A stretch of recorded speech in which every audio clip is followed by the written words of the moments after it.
നാട്ടിൻപുറങ്ങളിൽ കാണാവുന്ന ഒരു പഴമാണ് ഞാവൽപ്പഴം. നിരവധി ആരോഗ്യ ഗുണങ്ങളുള്ള പഴമാണിത്. റിപ്പോർട്ട് കാണാം. ആന്റി ഓക്സിഡന്റുകൾ ധാരാളം അടങ്ങിയ ഞാവൽപ്പഴം പ്രമേഹ രോഗികൾക്ക് കഴിക്കാവുന്ന ഏറ്റവും മികച്ച പഴമാണ്. ആവശ്യ പോഷകങ്ങളും ബയോ ആക്റ്റീവ് സംയുക്തങ്ങളും അടങ്ങിയ ജാമുൻ മതിയായ അളവിൽ കഴിക്കുന്നത് മൊത്തത്തിലുള്ള ആരോഗ്യത്തിന് ഗുണം ചെയ്യും. ആന്തോസയാനിനുകൾ, ഫ്ലേവനോയിഡുകൾ, പോളിഫിനോൾ എന്നിവയുൾപ്പെടെയുള്ള ആന്റി ഓക്സിഡന്റുകൾ ഞാവൽപ്പഴത്തിൽ അടങ്ങിയിട്ടുണ്ട്.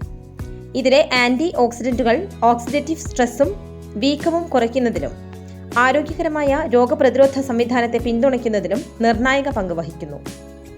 ഞാവൽപ്പഴം അതിന്റെ വിത്തുകളും ആയുർവേദ ചികിത്സകളിൽ വളരെയധികം ഉപയോഗിച്ചു വരുന്നു. രക്തത്തിലെ പഞ്ചസാരയുടെ അളവ് നിയന്ത്രിക്കാൻ മികച്ചതാണ് ഈ പഴം.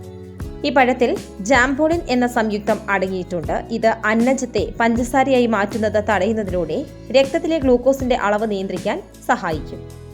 കൂടാതെ ഇത് കുറഞ്ഞ ഗ്ലൈസമിക് സൂചികയാണ് ഉള്ളത്. അതുകൊണ്ട് പ്രമേഹമുള്ളവർക്ക് ധൈര്യമായി കഴിക്കാവുന്ന ഒരു പഴം കൂടിയാണിത്. ആരോഗ്യകരമായ ദഹനത്തെ പ്രോത്സാഹിപ്പിക്കുന്ന സ്വാഭാവിക ഗുണങ്ങൾ ഞാവൽപ്പഴത്തിലുണ്ട്.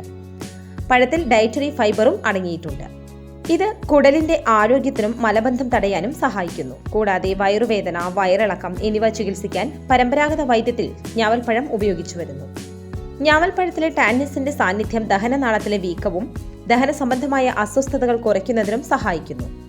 കൂടാതെ ഉയർന്ന വിറ്റാമിൻ സി അടക്കമുള്ള ഞാവൽപ്പഴം പ്രതിരോധ സംവിധാനത്തിന് കാര്യമായ ഉത്തേജനം നൽകാൻ കഴിയും. വിറ്റാമിൻ സി ഒരു ആന്റി ഓക്സിഡന്റായി പ്രവർത്തിക്കുകയും വെളുത്ത രക്താണുക്കളുടെ ഉൽപ്പാദനത്തെ പിന്തുണയ്ക്കുകയും അണുബാധകളുടെയും രോഗങ്ങളെയും ചെറുക്കാനുള്ള ശരീരത്തിന്റെ കഴിവ് വർദ്ധിപ്പിക്കുകയും ചെയ്യുന്നു. ഞാവൽപ്പഴത്തിൽ പൊട്ടാസ്യം അടങ്ങിയിട്ടുള്ളതിനാൽ ഹൃദയാരോഗ്യത്തിനും നല്ലതാണ്. സോഡിയത്തിന്റെ ഫലങ്ങളെ പ്രതിരോധിച്ച് ആരോഗ്യകരമായ രക്തസമ്മർദ്ദം നിലനിർത്താൻ സഹായിക്കുന്ന ഒരു അവശ്യധാതുവാണ് പൊട്ടാസ്യം.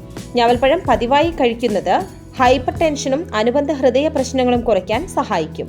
കൂടാതെ കൊളസ്ട്രോളിന്റെ ഓക്സിഡേഷൻ തടയാനും ധമനികളിൽ പ്ലാക്ക് രൂപപ്പെടാനുള്ള സാധ്യത കുറയ്ക്കാനും ഇത് സഹായിക്കുന്നു.